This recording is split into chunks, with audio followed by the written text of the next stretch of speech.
MLA Kolikapudi TDP అధిష్టానానికి ఇచ్చిన time కాసేపట్లో ముగియనుంది. ఆయన చెప్పిన మాట ప్రకారం రాజీనామా చేస్తారా లేక పార్టీ అధిష్టానమే కొలికపూడిపై చర్యలు తీసుకుంటుందా అన్నది ఉత్కంఠ రేపుతోంది. వరుస వివాదాలతో టీడీపీకి తలనొప్పిగా మారిన కొలికపూడి ఇటీవల మరోసారి హాట్ టాపిక్ గా మారారు. ఆ పార్టీ రమేష్ రెడ్డిని సస్పెండ్ చేయాలంటూ ఏకంగా అధిష్టానానికి అల్టిమేటం జారీ చేశారు. అంతేకాదు అందుకోసం టైం కూడా మెన్షన్ చేశారు. 48 గంటల్లోగా చర్యలు తీసుకోకపోతే తానే రాజీనామా చేస్తానని హెచ్చరించారు. పార్టీలో తానుండాలో రమేష్ రెడ్డి ఉండాలో అధిష్టానమే తేల్చుకోవాలని తెగేసి చెప్పారాయన.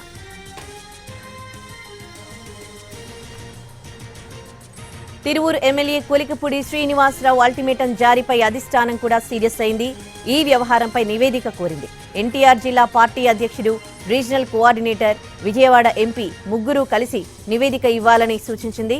దాంతో పాటు గత 10 నెలలుగా తిరువూరులో చోటు చేసుకున్న సంఘటనలపై కూడా నివేదిక ఇవ్వాలని ఆదేశించింది.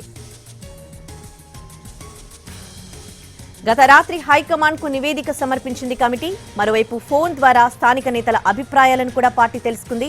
తిరువూరు నియోజకవర్గంలో వివాదాలకు మూలం ఇసుక, మట్టి అని అభిప్రాయపడుతూ ఉన్నారు స్థానిక నేతలు. పార్టీ ప్రయోజనాల్ని పక్కన పెట్టి సొంత అజెండాతో పనిచేస్తూ పార్టీని ఇరుకున పెట్టేలా చేస్తున్నారని నివేదిక ఇచ్చినట్టు సమాచారం. నియోజకవర్గంలో సొంత పార్టీ నేతలను టార్గెట్ చేయడమే కాకుండా వైసీపీ వారికి సహకరిస్తున్నట్టు నివేదికలో పేర్కొన్నట్లు తెలుస్తోంది.